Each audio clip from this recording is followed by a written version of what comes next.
of the Town. नमस्कार, कार्यक्रम talk of the टाउनमा यहाँहरूलाई हार्दिक स्वागत छ। टेलिभिजन अन्तर्क्रियाको क्रममा यतिखेर हामी पोखरा महानगरपालिकामा आएका छौँ।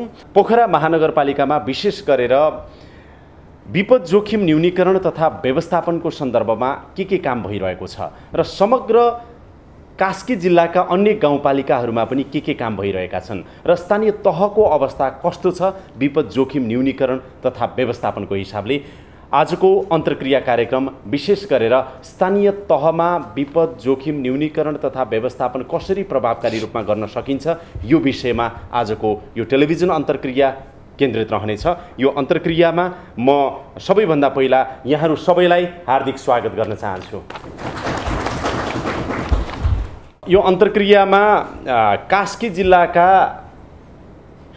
महानगरपालिका, गाउँपालिका, स्थानीय तह प्राय सबै स्थानीय तहका जनप्रतिनिधि पनि हुनुहुन्छ, कर्मचारीहरू हुनुहुन्छ, सरकारवाला निकाय पनि हुनुहुन्छ र यो कार्यक्रममा म अगाडि बढाउन चाहन्छु र सुरुवात गर्न चाहन्छु। सबैभन्दा पहिला म स्वागत गर्न चाहन्छु विपदको क्षेत्रमा लामो समयदेखि काम गर्नुभएका पूर्व मन्त्री पनि हुनुहुन्छ, नेता पनि हुनुहुन्छ, विपद विज्ञ पनि हुनुहुन्छ, डाक्टर गङ्गालाल तुलाधर, यहाँलाई म हार्दिक स्वागत गर्न चाहन्छु। धन्यवाद जगदीशजी।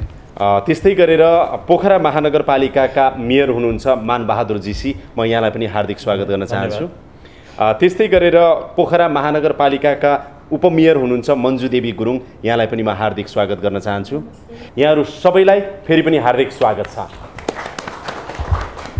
म सबैभन्दा पहिला डाक्टर तुलाधरकोलाई सोध्न चाहन्छु, अब हामीले विपद जोखिम न्यूनीकरण तथा व्यवस्थापन ऐन त बनायौँ होइन, यसको कार्यान्वयन प्रदेश र स्थानीय तहसम्म कसरी अगाडि बढिरहेको छ? अहिले विपद जोखिम न्यूनीकरण र व्यवस्थापन ऐन बन्नु पर्दथ्यो, बन्यो र त्यो आफैमा सबै थोक थिएन।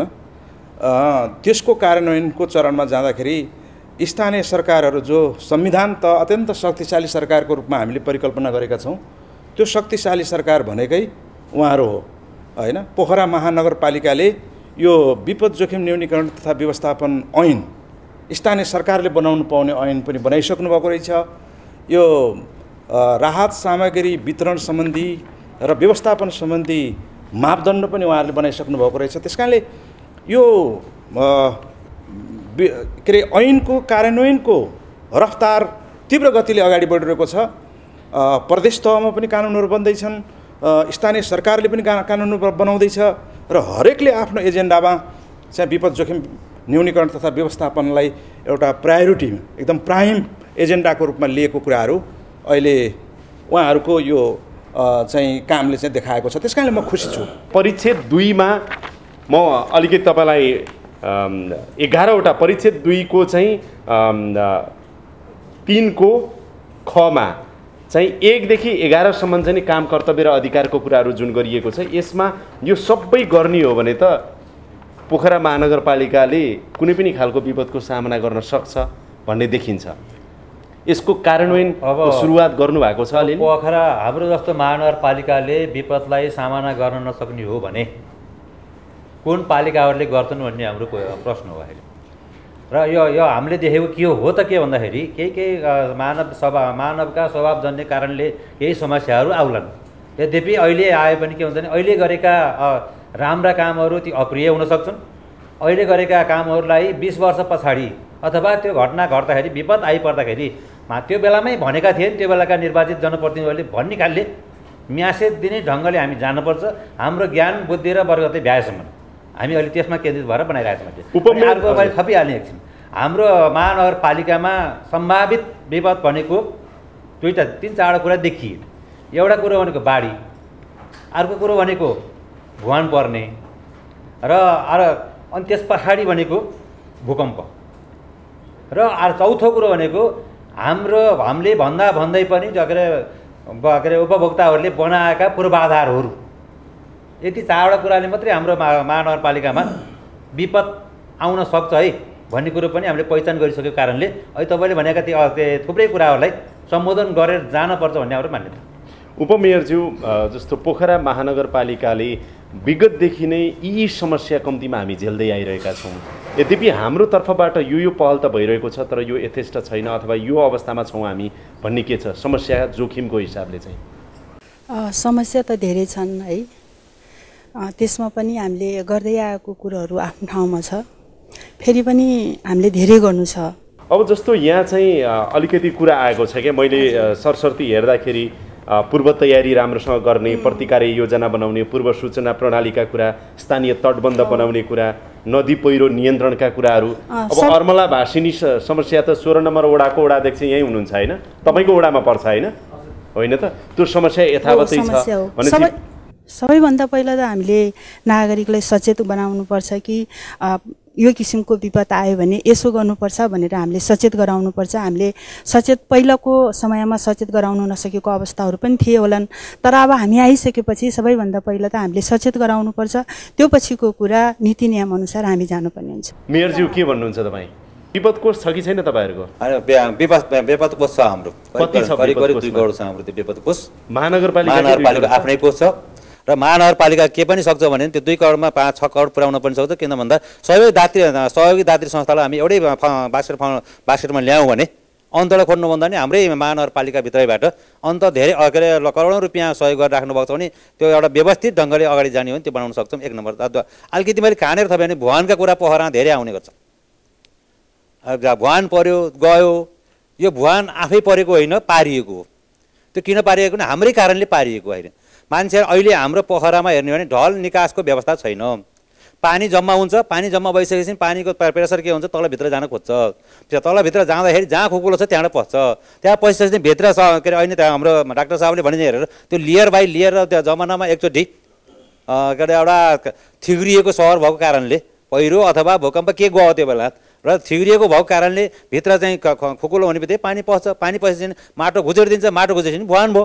यो हदसम्मको विपद आयो भने चाहिँ हामी आफै सामना गर्न सक्छौँ, प्रदेश र केन्द्रलाई गुहार्नु पर्दैन भन्ने कस्तो खालको अवस्था? अब यसमा विशेष गरेर भुइँचालो आएर तस नस भयो भने त महानगरपालिकाको के अर्थ लाउला र?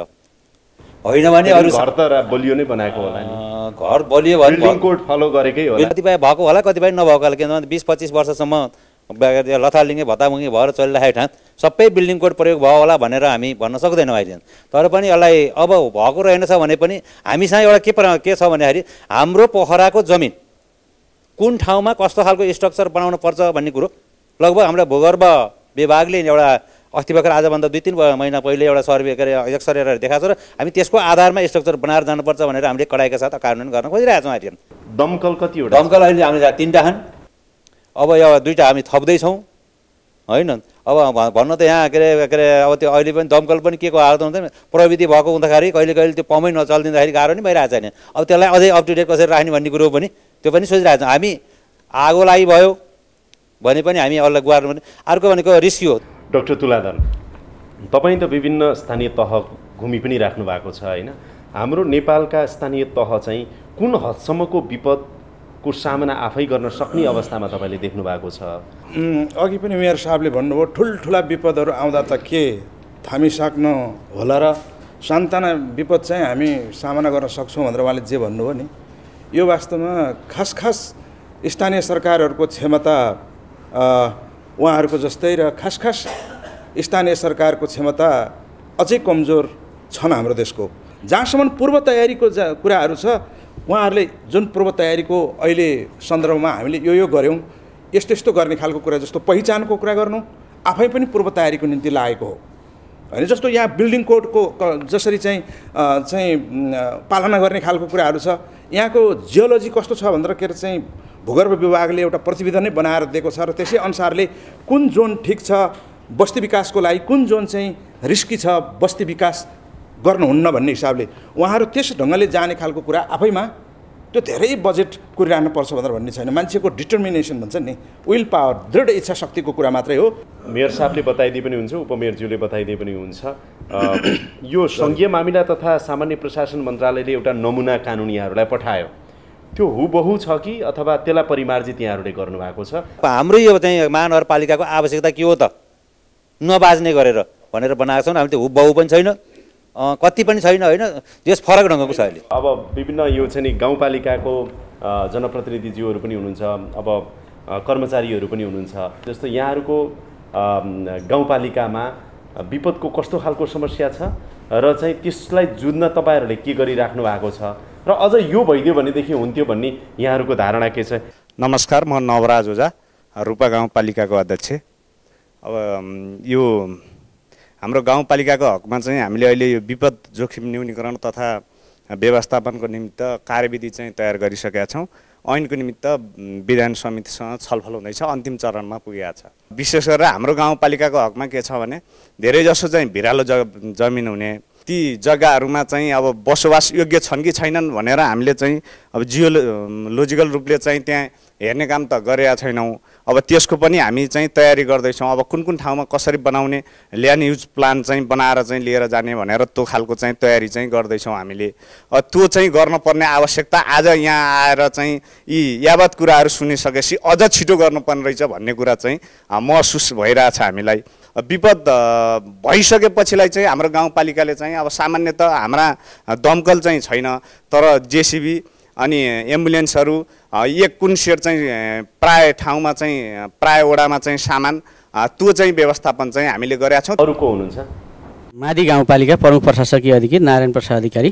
प्रकृतिको भिरालोपन त मादीको सबभन्दा ठुलो चुनौती नै हो। अनि हिमताल हाम्रो चाहिँ त्यो अहिले सरले पनि देखाउनु भएको थियो, हाम्रो पूर्व मन्त्रीज्यूले पनि त्यो हाम्रो कबुचे लेक त्यो पनि फुट्न सक्ने सम्भावना भन्ने चाहिँ विज्ञहरूले भनिराखेको अवस्था छ। र मादीले चाहिँ यो दैप्रको विपद व्यवस्थापनको लागि चाहिँ 5 वर्षे आवधिक योजना पनि निर्माण गरेर त्यसमा चाहिँ विभिन्न क्षेत्रका समस्या समाधान गर्न कार्ययोजनाहरू तय पनि गरेका छ। र हामीसित समस्याको रूपमा चाहिँ यो हाइड्रोहरू बढी असाध्यै बनेको अवस्था छ, त्यो ड्यामहरू निर्माण भएको अवस्था छ। अनि मादीको साँग्रोपन सँगसँगै अनि दोहोरो पहाड छ, त्यो ड्यामहरू पनि फुट्ने खतराहरू पनि त्यस्तै अवस्था पनि देखिया छ। मेरो नाम जीवन प्रसाद आचार्य, पोखरा महानगरपालिका वडा नम्बर 16 को वडा अध्यक्ष। अर्मलामा 2070 सालमा त्यस्तो सिङ्क होलहरू भएको थियो, जुन खेतहरूमा भकारी आकारका भुवानहरू पर्ने। त्यो सुरुमा 1-2 ठाउँमा देखियो, अनि त्यो 50औं ठाउँमा त्यस्तो देखियो। देखिसके पछाडि केन्द्रीय जल उत्पन्न विभागबाट समेत आउनुभयो, देश विदेशबाट आउनुभयो, मन्त्री त्यो बेलाका प्रधानमन्त्री सभामुखदेखि त लिएर सबै त्यहाँ आउनुभयो। त्यो हेरियो र त्यो हेर्दाखेरि त्यसको के देखियो त भन्दाखेरि जुन काली खोलो छ अर्मलामा, काली लेकबाट आएको जुन काली खोलो छ, त्यो काली खोलो 10 मिटर गहिरिएको रहेछ विगत को वर्षहरूमा। त्यो काली खोलो गहिरनु नै त्यो सिङ्क होलको समस्या। तल कमेरो माटो थियो, जुन त्यो कमेरो माटो पानीमा पर्दा साथ घुलिन हुने खालको कमेरो माटो, त्यो अवस्था भइसके पछाडि हामीले त्यहाँ चेक ड्यामहरू बनाएका छौँ। अहिले त्यो सिङ्क होलको अवस्था त्यहाँ छैन। महानगरपालिकाले पनि त्यसको सन्दर्भमा अघिल्लो वर्ष पनि हामीले त्यहाँ 10 लाखको बजेट छुट्याएर कामहरू गऱ्यौँ। यो वर्ष पनि हामी चाहिँ सचेत छौँ। म शोभामोहन पौडेल, पोखरा महानगरपालिका 19 नम्बर वडाको वडा अध्यक्ष। अहिले पोखरा लेखनाथ महानगरपालिकाले प्रत्येक वडाहरूमा विपद व्यवस्थापन समिति गठन गरिसकेको छ र त्यसमा वडा अध्यक्ष स्वयं त्यसको चाहिँ प्रमुख छ।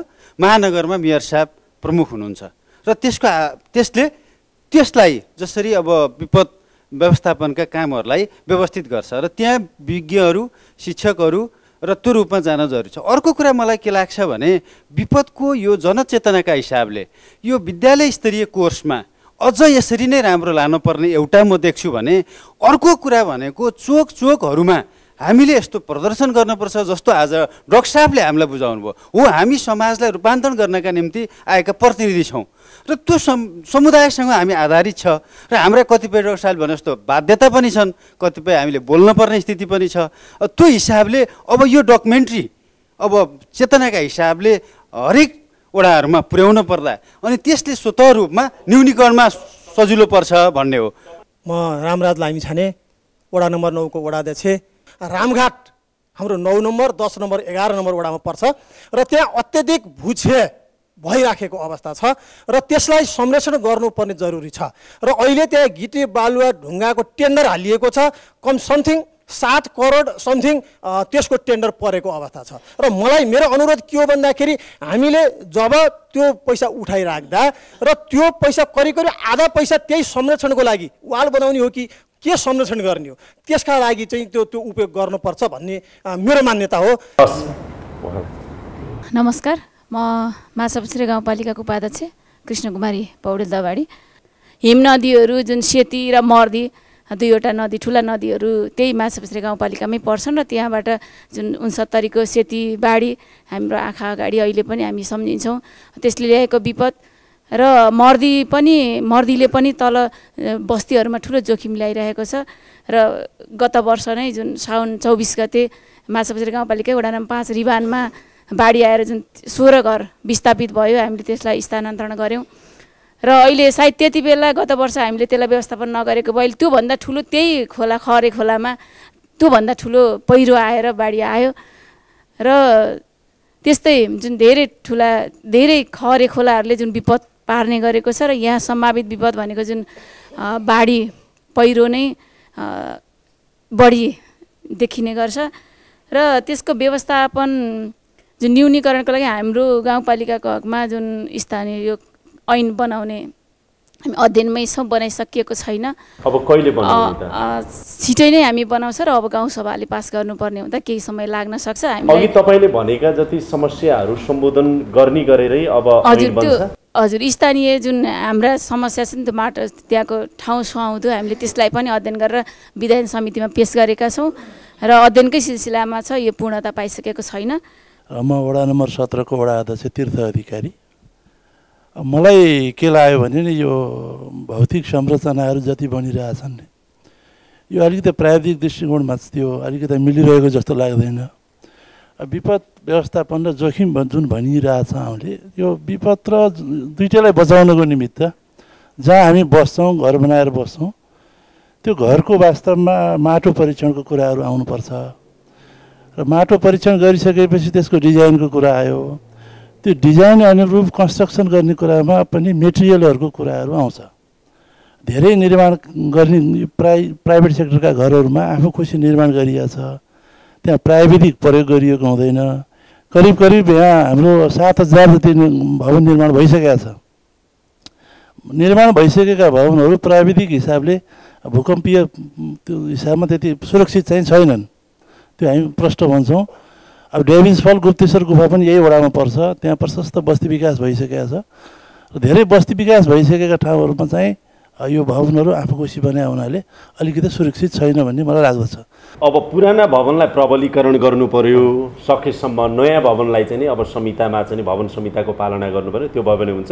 सम्भवतः अब स्थानीय सरकारले त्यतातिर ध्यान दिन्छ। हाम्रो महानगरपालिकाले विपद सम्बन्धी धेरै काम गरेको छ सर। यहाँ केही कुराहरू छुट्यो।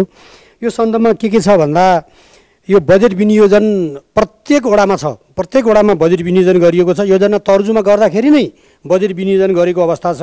अनि बाढी पहिरोलाई समेत फेरि त्यति जसको अलावा बाढी पहिरोलाई समेत छुट्टै बजेट चाहिँ विनियोजन गरेको छ। यो सन्दर्भमा पनि हामी गरेका छौँ। र प्रत्येक वडामा पत्राचार समेत गरिएको छ। कस्तो पत्राचार भन्दा त्यहाँ अन्तर्गत वडामा रहेका टिएलओ आमा समूह कहाँ के छ, जहाँ जो जुट्न सक्छ, आपत परेको बेलामा चाहिँ त्यो विपद व्यवस्थापन एउटा चाहिँ समिति बनाएर चाहिँ गठन गर्नुपर्छ भनेर पत्राचार भइसकेको छ। कतिपय वडा अध्यक्षज्यूहरूले त्यो गठन पनि गरिसक्नु भएको अवस्था छ। र हाम्रो महानगरपालिकाले 4 जना कर्मचारी विपद व्यवस्थापनको लागि तालिम प्राप्त कर्मचारी हामीसँग राखिएको छ, जो विपद हुनको सूचना पाउना साथ हामीले तिनीहरूलाई दौडाएर उद्धार गरेको अवस्था छ। उदाहरणको लागि सेती नदी बढेर आउँदा सेती नदीको त्यो अवस्था देख्दा हो भने धेरै मानिसहरूको मृत्यु हुन सक्थ्यो, तर सार्दी खोला बाहेक पोखरा नगरपालिका क्षेत्रभित्र कुनै पनि मानिसको मृत्यु भएन। कारण भनेको हाम्रो टोलीहरू नै माइकिङ गर्दै र सूचना प्रवाह गर्दै त्यो बस्तीमा हामी दौडेको हुनाले त्यो 4 जना कर्मचारी चाहिँ आपतकालीन केन्द्र भनेरै छ कि तपाईहरुको? हैन, हाम्रो मातहतमा छन्। मेरो महाशाखाको इमर्जेन्सी सेन्टर हुन्छ नि एउटा इओसी छ, हाम्रो मातहतको मेरो महाशाखा अन्तर्गतै छन्। उनीहरू जतिखेर पनि तयार हुन सक्छन्। हस्, म उपमेयरज्यूकोमा आउन चाहन्छु।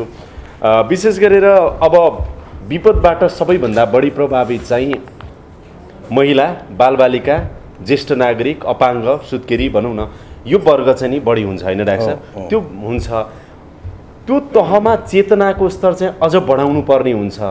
त्यसको लागि अहिलेसम्म तपाईँहरूले के गरिराख्नु भएको छ र थप के गर्नुहुन्छ भन्नुहोस् त? आजसम्म वडा हामीले भर्खरै मात्र यो ऐन पारित गरिसकेको छ होइन र वडामा चाहिँ हामीले वडा अध्यक्षको संयोजकतामा त्यो समिति पनि बनाइसकेको छ। त्यसैले अब हामीले वडाबाट नै जानुपर्छ किनभने योभन्दा पहिला ऐन बनिसकेको थिएन, त्यसैले पनि हामीले धेरै कामहरू गर्न सकिएन। अब ऐन बनिसकेपछि हामी त्यसमा टेकेर पक्कै पनि महिला बालबालिका होइन ज्येष्ठ नागरिकहरूलाई चाहिँ यो विषयमा हामीले सचेत गराउँदै उहाँहरूलाई कसरी सुरक्षित बनाउने भन्ने विषयमा हामी जानेछौँ। मेयरज्यू, अब अघि खुल्ला क्षेत्रको पनि कुरा आएको थियो, त्यहाँबाट सुरु गरौँ। खुल्ला क्षेत्र 17वटा चाहिँ नि पहिचान भएछ, त्यसलाई संरक्षण अथवा त्यसलाई अलिकति व्यवस्थापन गर्ने कुराहरूमा कसरी अगाडि बढ्नुहुन्छ?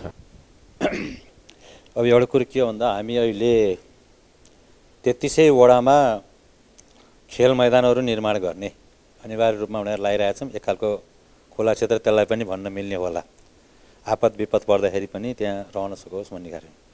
ज्येष्ठ नागरिकहरूको एउटा क्लब बनाउने र उनीहरू चाहिँ त्यहाँ बस्न सकुन् भन्ने एउटा अर्को पनि सोचहरू लिएर अहिले खुला व्यायामशाला पनि कुरा अगाडि लिएर आइरहेछौँ। र तेस्रो कुरो भनेको अब विपद परिसके पछाडि त त्यहाँ धेरै खुला क्षेत्र भनेको त धेरै नागरिकहरू जम्मा हुने ठाउँ हो।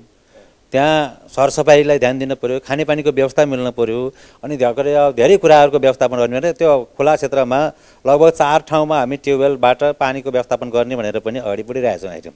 र यी यावत कुराहरू हुँदै पनि अहिले जसरी तपाईँसँग कुरा गर्न सजिलो छ र हामीले भनिरहेका छौँ, यसलाई व्यवस्थापन गर्न धेरै कठिनाइहरू छन्। अब यो सङ्घीय सरकार, प्रदेश सरकार साँच्चै के अरे पालिकाका जनताहरूको माथि नै शासन गर्ने हुन् भने निश्चित रूपमा उनीहरू निश्चित % सहयोग गर्नु जरुरी छ, योजनामा सहयोग पुर्याउनु जरुरी छ। यो हदसम्म हामी सामना गर्नुपर्छ है भनेर हामी पहिला विपद आउनुभन्दा पहिला हाम्रो मानसिक रूपमा पनि तयारी हुनु पऱ्यो क्या पहिला। त्यो मानसिक रूपमा हामी तयारी हुँदै गयौँ भने मलाई लाग्छ विपद पनि यो त यिनीहरू त तयारी छ है भनेर चाहिँ कमै आउला होइन। अब हामी पनि त्यसै जाने भने अब त नभए भने विपदले पनि लतार्ने होला हामीलाई। यो समस्या छ, जटिलता छ, चुनौती छ, कम्तीमा प्रदेश र केन्द्रले पनि हामीलाई यो सहयोग चाहिँ गरिदिनु पर्यो भन्ने के छ? होइन के अरे नीतिगत रूपमा समस्या पहिचान गर्ने हामीले हो। समस्या हाम्रा के अरे सम्भाव के अरे त्यो रिस्क क्षेत्रहरू यी हुन्, यी क्षेत्रमा त्यो पहिचान गरिसके पछाडि हामीलाई चाहिने साधन स्रोतहरू हामीसँग यति छ, तपाईँहरूले यसमा चाहिँ थपिदिनुहोस्, नीतिगत रूपमा हामीलाई अप्ठ्यारो नपारिदिनुहोस्, हामीले अपेक्षा गर्ने भनेको यति मात्रै। तपाईँको कमिटमेन्ट चाहिँ मेयरको रूपमा के छ त आम महानगरवासीलाई? हाम्रो लापरवाहीका कारणले हाम्रो महानगरपालिकामा एकजना मान्छेले पनि ज्यान गुमाउन नपरोस् र त्यो भएको कारणले यी कुराहरूमा हामी अहिलेदेखि ध्यान दिएर जानुपर्छ भनेर चाहिँ हामी लागिरहेका छौँ। अहिले विपदबाट महानगरवासीलाई बचाउनको लागि, विपदको सामना गर्ने बनाउनको लागि मेयरको रूपमा तपाईँ कमिटेड हुनुहुन्छ? कुनै पनि कमजोरी रहन दिँदैनौँ। ल, धेरै खुसी लाग्यो, यो पनि एकदमै राम्रो कुरा। अब त्यो हेर्नुपर्ने हुन्छ। डाक्टर तुलाधर, अब अन्तिममा हामी आएका छौँ। हामीले यहाँ अब माछापुच्छ्रे गाउँपालिका, अन्नपूर्ण गाउँपालिका, त्यस्तै गरी रूपा गाउँपालिका, मादी गाउँपालिका, पोखरा महानगरपालिका, यो सबै स्थानीय तहको चाहिँ नि कुराहरू सुन्यौँ। तपाईँको प्रस्तुति पनि उहाँहरूले हेर्नुभयो, उहाँहरूको प्रतिक्रिया पनि तपाईँले पाउनुभयो। तपाईँले कास्की जिल्लाको समग्र स्थानीय तहको अवस्था हेर्दा चाहिँ कतिको खुसी, आशावादी हुने अवस्थामा तपाईँ पुग्नुभयो र 5 वर्षभित्रमा चाहिँ कम्तीमा कास्की जिल्लामा एउटा परिवर्तन आउँछ है जोखिम न्यूनीकरण अथवा व्यवस्थापनको हिसाबले भन्ने कुरामा कतिको आशावादी हुनुभयो तपाईँ? विपद जोखिम न्यूनीकरण सम्बन्धी बुझाइ, त्यो अन्डरस्ट्यान्डिङ भन्छ, त्यो यस लेभलमा आउनु नै पनि त्यो विपद जोखिम न्यूनीकरण तथा व्यवस्थापनको निम्ति एउटा प्रमुख आयाम हो र त्यो उहाँहरूबाट सुरु भएको छ भन्ने कुराहरू मलाई लागेको छ। र यस आधारमा अब 5 वर्ष पछाडि यो सिङ्गे कास्की क्षेत्रमा चाहिँ विपद जोखिम न्यूनीकरण र व्यवस्थापनको क्षेत्रमा उहाँहरू जस्ता आदरणीय जनप्रतिनिधिहरू कतिको काबिल हुनुहुन्छ भन्ने यहाँको प्रश्न हो भने म 16 आनामा चाहिँ के भन्दाखेरि जोड दिएर भन्न चाहन्छु है, उहाँहरू काबिल हुनुहुन्छ, यो काम गर्न सक्नुहुन्छ। उहाँसँग एउटा दृढता पनि छ, अठोट पनि छ र बुझेर त्यसलाई लागू गर्ने किसिमको एउटा प्रतिबद्धता पनि उहाँमा पाइयो। त्यस कारणले म त उहाँहरूलाई धन्यवाद दिन्छु तपाईँ मार्फत। र अर्को कुरा चाहिँ के भने उहाँहरूले जो अब विभिन्न आफ्नो क्षमताले भ्याएसम्मको चाहिँ बजेट छुट्याउने जो कुराकानी गरिराख्नु भएको छ, उहाँहरूलाई साक्षी राखेर, जनप्रतिनिधिहरूलाई साक्षी राखेर तपाईँको लोकप्रिय टिभी च्यानल मार्फत म सरकारलाई भन्न चाहन्छु, सङ्घीय सरकारलाई भन्न चाहन्छु, सङ्घीय सरकार तपाईँहरूले चाहिँ के भने आफ्नो राष्ट्रिय बजेटको कम्तीमा 5% बजेट विपद जोखिम न्यूनीकरण र व्यवस्थापनमा छुट्याउनुहोस् र कमसेकम जिडिपीको 1% जस्तो पर्ने गरिकन विपद जोखिम न्यूनीकरण र व्यवस्थापनमा छुट्याउनुहोस्। उहाँहरूले त प्रतिबद्धता व्यक्त गरिसक्नुभयो। आफ्नो महानगरपालिका क्षेत्रभित्र कुनै पनि हिसाबले विपदका कारणले मानिसहरूको ज्यान नजाओस्, हामी त्यो कुरामा सचेत छौँ भनेपछि सरकार सचेत हुनुपर्छ कि पर्दैन भन्दा केन्द्रीय सरकार, सङ्घीय सरकार त्यसमा सचेत हुनुपर्दछ, प्रदेश सरकार त्यसमा सचेत हुनुपर्दछ। यो भयो भनेदेखि चाहिँ हामी नेपाल चाहिँ कुनै पनि खालको विपदको सामना गर्न सक्ने मुलुक हुन्छ भन्ने के छ? अन्तिम प्रश्न तपाईँलाई। बाँदरले चिथरीको जस्तो खालको तस्बिर मसँग छ अहिले पनि। त्यहाँ चाहिँ त्यो के अरे पहिरो जाँदाखेरिको अवस्थामा त्यति बेला मान्छेहरू कति भयावहमा थिए होलान्, कति आतङ्कित थिए होलान्, त्यहाँको मान्छेलाई रेस्क्यु कसरी गर्यो होला, मेरो दिमागले त्यो सोचिरहेको थियो। त्यस कारणले त्यो बेसमा बसेर त्यसको धरातलमा रहेर म के भन्न चाहन्छु भने हरेक प्रदेशलाई तत्काल मान्छेको रेस्क्यु गर्ने हो भने हरेक प्रदेशलाई ठुल्ठुला हेलिकप्टरहरू 7वटा हेलिकप्टरहरू स्ट्यान्ड बाई हुनु पर्यो।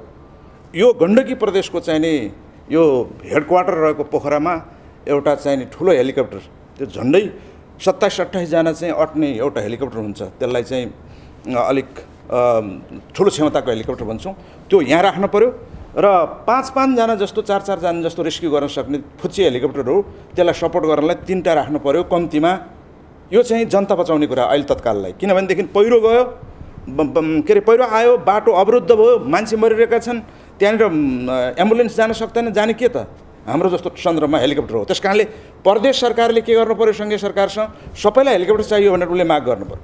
सङ्घीय सरकारले के गर्नु पर्यो, यो माग ठिक छ भनेर के अरे चाहिँ हेलिकप्टर दिन तयार हुनु पर्यो। यो वर्ष सबै नसकेला, 5 वर्षमा किन सकिन्न? केन्द्रमा पनि कोषको परिकल्पना गरिएको छ, प्रदेशमा पनि कोषको परिकल्पना गरिएको छ, स्थानीय तहमा पनि परिकल्पना गरिएको छ। पोखराको सन्दर्भमा उहाँहरूले 2 करोड छुट्याइसकेको कुराकानी गर्नुभएको छ। यस्तै गरिकन हरेक पालिकाहरूले चाहिँ आफ्नो कोषहरू गर्ने र त्यसको म्याचिङ फन्ड जस्तो गरिकन हामीसँग यति छ, हामीले एउटा सिड मनी यति जम्मा गरिसक्यौँ, अब सङ्घीय सरकार प्रदेश सरकारले हामीलाई यति दिनु पऱ्यो भनेर उहाँले माग गर्नु पऱ्यो र दिनु पऱ्यो सरकारले। त्यो भयो भने हुन्छ। हुन्छ। हस्, यहाँहरूलाई धेरै धेरै धन्यवाद छ। महत्त्वपूर्ण कुराकानी भयो। आज हामीले विपद विज्ञ पूर्व मन्त्री डाक्टर गङ्गालाल तुलाधर, त्यस्तै गरेर पोखरा महानगरपालिकाका मेयर, त्यस्तै गरेर उपमेयर, अनि माछापुच्छ्रे, अन्नपूर्ण, रूपा, मादी गाउँपालिकाका जनप्रतिनिधिज्यूहरू, त्यस्तै गरेर कर्मचारीहरू र पोखरा महानगरपालिकाका वडाध्यक्षज्यूहरूसँग पनि र कर्मचारीज्यूहरूसँग पनि यो विशेष अन्तर्क्रिया गऱ्यौँ। यो समय अनि संवादका लागि यहाँहरू सबैलाई धेरै धेरै धन्यवाद छ।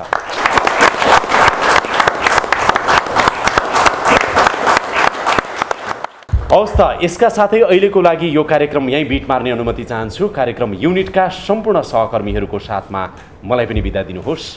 नमस्कार।